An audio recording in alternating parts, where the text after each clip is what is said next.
James Helder, IFL TV, MTK Global. I mean, let's just say just bumped into none other than Peter McDONAGH. Firstly, Pete, how are you? How you doing, James? Very well, very well. What brings you to Leicester, Pete? What's going on?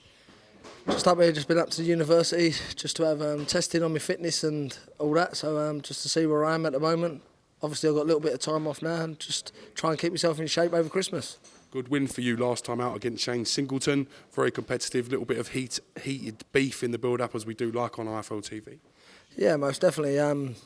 Now I'm suffering a little bit for it because I've been reprimanded by the Irish board and the English board. Obviously, I can't say too much about that at the moment, but hopefully I'll be back soon. You know, I can't wait to get back and fight again. Let's talk a little bit about what's going on. Carl Frampton returned last weekend, just gone. Good win for him against Horacio Garcia. Tough night's work for Jamie Conlon as well. What were your thoughts on that show? First, we talk about Frampton. Good hard fight to come back to. I think, but he showed that he's still at that level.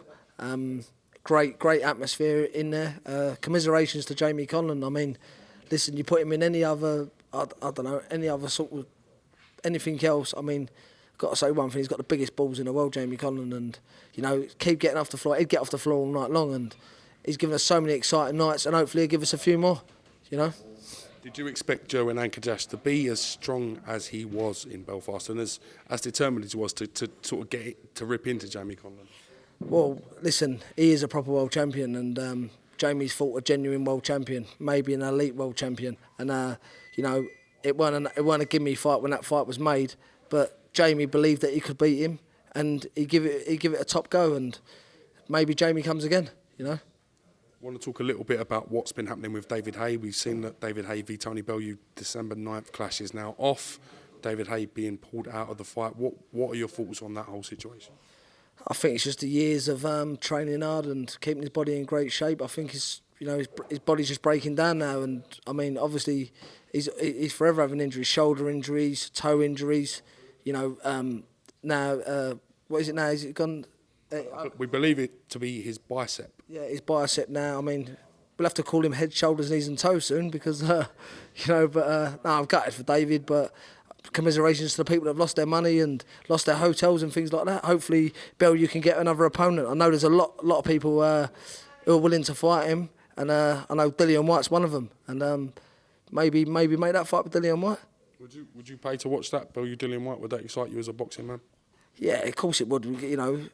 At the end of the day, you know, it's a good fight. They're two good names. I think Bellew gives him. It's a good fight. I think it's a good fight. It's a good 50-50 fight. I think it's a good fight to make, and I still think that make pay-per-views. Duco Events last night put on a press conference with Joseph Parker and some video footage. Well, supposedly we expected to see some video footage that we hadn't seen regarding Anthony Joshua.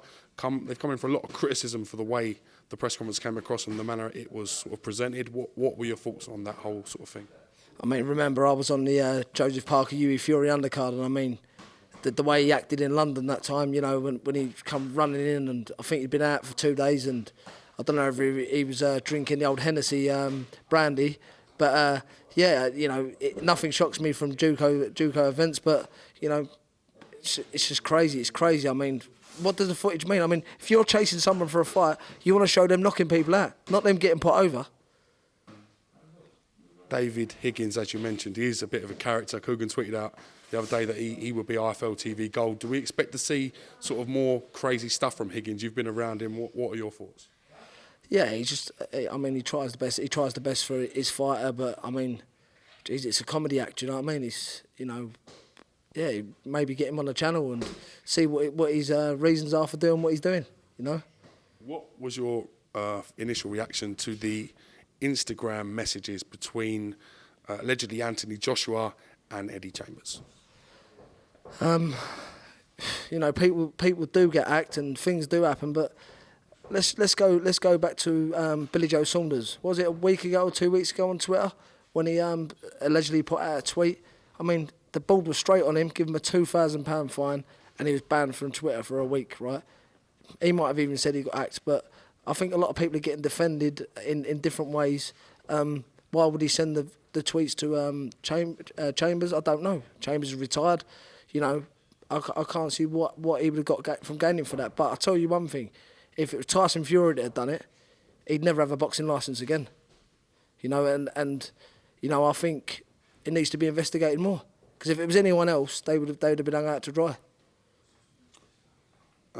We believe, obviously, the statement saying that Anthony Joshua has been sort of hacked. We've seen stuff from his team and ongoing. Do you think that will be the end of it, or do you think something like this can sort of keep coming up in the future? It depends whether the media want to pick up on it, because you know he does a lot of good things to the least bad things he does. So, you know, if they want to keep that good image of Anthony Joshua, maybe it was hacked. I don't know if it was hacked or not, but if they want to keep the good image of Anthony Joshua, it'd just be swept under the carpet like a lot of other things do. You know, people get different things in life. You know, we all get different roads in life, and I don't know. I know for a fact that if it was someone else, you know, like I say, Tyson Fury, Billy Joe Saunders just been reprimanded for what he's done. So maybe there should be more of a look into it, you know. Now, for your last couple of fights, you've been trained by Peter Fury in the camp alongside Hughie Fury. No doubt Tyson Fury's been in and out of the gym whatsoever. Do you see Tyson Fury making a comeback and being able to get back to the position he was in before? Yeah, definitely, most definitely. I mean, he, as you can see, he's ticking over at the moment, and he's in the gym. He's doing a bit of training. We will soon see when he's really serious, because then he'll get back in camp with Peter. I think Peter will get his head right, get him focused, and yeah, hopefully back in April, May time, you know. And we need Tyson Fury back, because we need characters in boxing, you know. Big heavyweight clash potentially. Anthony Joshua, Deontay Wilder. Is that a fight you'd be interested to see? Yeah, most definitely. Listen, that's the only fight out there at the moment, you know, is Anthony Joshua and Deontay Wilder, because who else is around at heavyweight? I mean, Hughie Fury's going to come back now. He'll probably need another couple before he's back at that level. You know, I know they're looking at big names for Hughie now, but at the moment, they're the two fighters out there, and obviously Tyson's on the way back, so maybe in 18 months' time, a year's time, it'll be a very exciting division. But at the moment, you know, why not make this fight? I mean, Dillian White's up for fighting anybody, so, you know, give Dillian White another opportunity, you know. Who would you like to see Tyson Fury in with for his comeback fight? He ran a poll on Twitter with a few numerous names. Those I can pick out would be David Price and Shannon Briggs, two very viable opponents for his return fight. Who would you like to see him in the ring with, Pete? What sort of money do you think he'd get for his comeback fight? Or the opponent to get for his comeback fight? If it's big money, I'll have the fight. I'd like, yeah, I don't know. Yeah, maybe Shannon Briggs. I'll tell you what, we'd pay for the press conferences, wouldn't we? Because what press conferences they'd be, you know. So, yeah, you know, he's a little way away from it yet, so obviously you can't say opponents. David Price, see how David Price gets on the MTK show on the 2nd of December on IFL, live stream, so everyone tune in and watch on IFL. But, you know, see how Price comes back. Price is a dangerous opponent, punches like an horse, which he's proved, and it's a fact that he's flattened Anthony Joshua, so, you know. The tweets between Tyson Fury and David Price was great. I don't know if you got a chance to witness that. He was like, Tyson Fury was like, I want to get revenge over him, and called him a big stiff plumber, to which David Price replied he would happily oblige, but he was busy fitting an ensuite. Yeah, nice. Listen, it's show business, it's great, and it sells tickets, and, you know, I think that'd be another one that'd be interesting. I mean, Manchester v Liverpool, it's a derby, it's a good fight, maybe in Manchester. Who says that fight couldn't happen in, you know, April, May time? I want to talk to you a little bit about Amir Khan going into the jungle, into I'm a Celebrity, Get Me Out of Here. Have you been watching it? What are your thoughts on the whole situation? I put out a tweet the other day, turning around saying that, you know, if my 7-year-old girl can hold a snake, you know, and he's running wild from a snake, you know, I mean, get him out and put me in.